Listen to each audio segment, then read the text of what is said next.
एक बार की बात है, 18-19 साल का एक युवा भगवान बुद्ध के पास आता है और कहता है, बनते, आप कहते हैं कि हमारा मन बहुत ही चंचल है, मन को वश में करना बिल्कुल असंभव जैसा है, मन के बारे में जानना बहुत ही कठिन है, ये हमारे दुखों का कारण है, ये एक मन ही है, मन से ही सभी समस्याएं उत्पन्न होती है और मन ही हमें दुख देती है।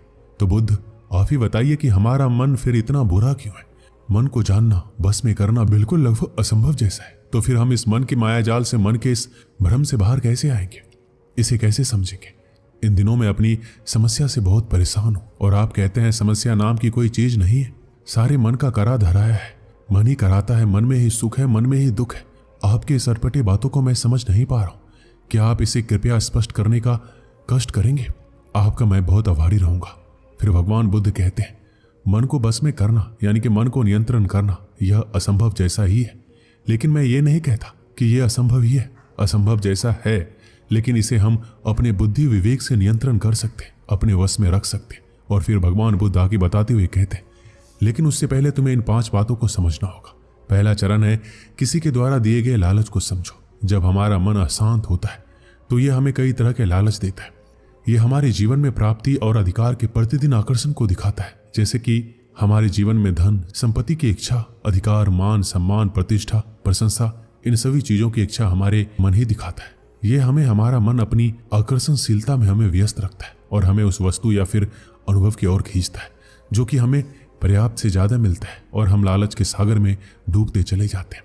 लालच की स्थिति में हम अक्सर विचार और कार्य के बारे में बहुत सोचने लगते हैं, चिंता करने लग जाते हैं, जिससे हमारे जीवन में शांति कम होने लगती है। दुनिया में जिसने अपने मन के द्वारा दिए गए लालच को पहचान लिया, उसे अपने मन को समझना आसान हो जाता है। अब सवाल ये उठता है कि हमें कैसे पता चलेगा कि हमारा मन हमें लालच दे रहा है?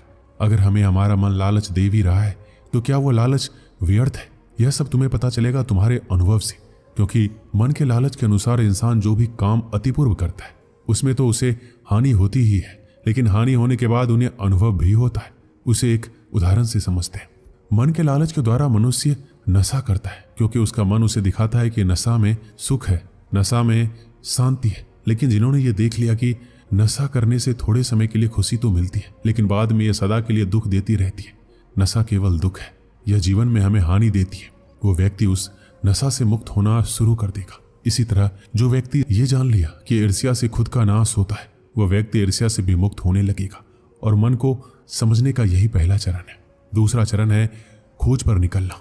दूसरे चरण में खोज के लिए ऐसे व्यक्ति के लिए निकलना होगा जो कि पहले से ही अपने मन को जान लिया हो और इससे मुक्त हो गया हो, और जो इससे मुक्त हो चुका है वही तुम्हारा मार्गदर्शन करा पाएगा। उसे आप या फिर गुरु मान लीजिए, या फिर कोई ऐसे व्यक्ति की पहचान आपको करना ही होगा। लेकिन सवाल ये उठता है कि ऐसे व्यक्ति की पहचान कैसे करें, ऐसे व्यक्ति की खोज कहां से करें? फिर भगवान बुद्ध कहते हैं, ऐसे व्यक्ति को सुनना ही अपने मन को समझने का तीसरा चरण है।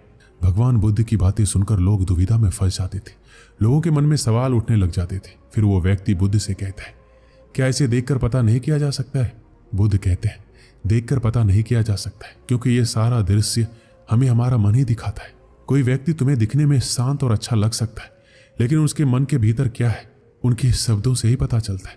लेकिन हाँ, एक बात याद रहे, उनकी किसी भी बातों पर तब तक विश्वास ना करें जब तक कि उनकी बातों पर तुम्हारा विवेक तुम्हें इशारा ना करे। फिर बुद्ध कहते हैं, मन को समझने का चौथा चरण है कर्म करना। खुद को अगर जानना चाहते हो तो खुद को जानने के लिए सही दिशा में कर्म करना जरूरी होता है। लेकिन कर्म करते वक्त एक व्यक्ति हमेशा 2 बार गलती कर सकता है। 2 बार गलतियां मन की चाल की वजह से ही होती है। हमारा ये मन ही हमें उलझा कर रख देता है।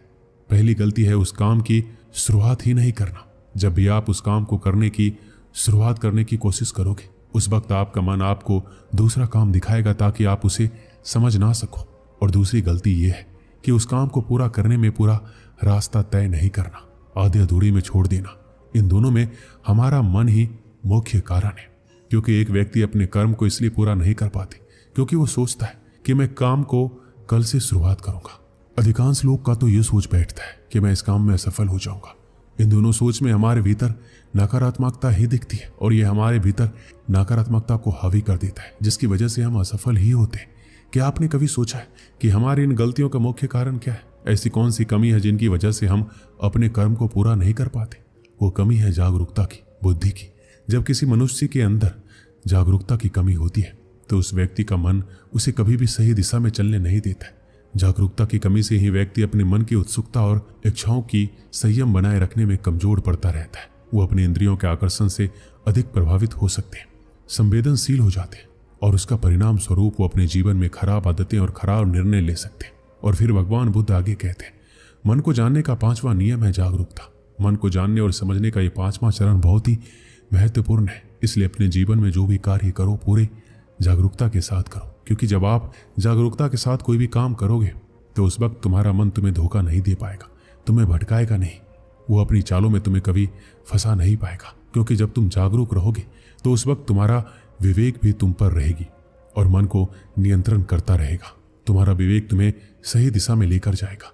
बिना जागरूकता के साथ किया गया कोई भी कार्य और बिना जागरूकता के साथ जिया गया जीवन मृत्यु के समान है।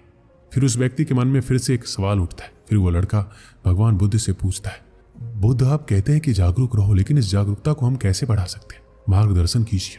इस पर बुद्ध कहते हैं, ध्यान करके। ध्यान एक ऐसा माध्यम है जिससे आप अपनी जागरूकता के स्तर को बढ़ा सकते हैं। ध्यान ही मन को जानने, समझने और नियंत्रित करने का अंतिम चरण है। ये एक ऐसा माध्यम है जिससे आप अपने मन को वश में कर सकते हैं, नियंत्रित कर सकते हैं। आप अपने जीवन को एक सही दिशा दे सकते हैं। और जब हमारा मन नियंत्रित होगा तब हमारे भीतर जागरूकता का स्तर उठेगा। हमारे सभी सवाल खत्म होने लगेंगे। जब हम जागरूक होते हैं तब हम अपने मन के विचारों, भावनाओं और अनुभव का सही अर्थ को समझते हैं और उनके जरिए अपने विचार की गहराई तक उसे समझकर उसकी खोज में लग जाते हैं।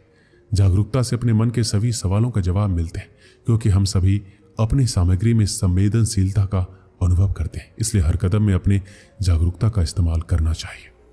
दोस्तों, इस वीडियो में बस इतना ही। मिलते हैं अगली वीडियो में। अपना ख्याल रखिएगा। धन्यवाद।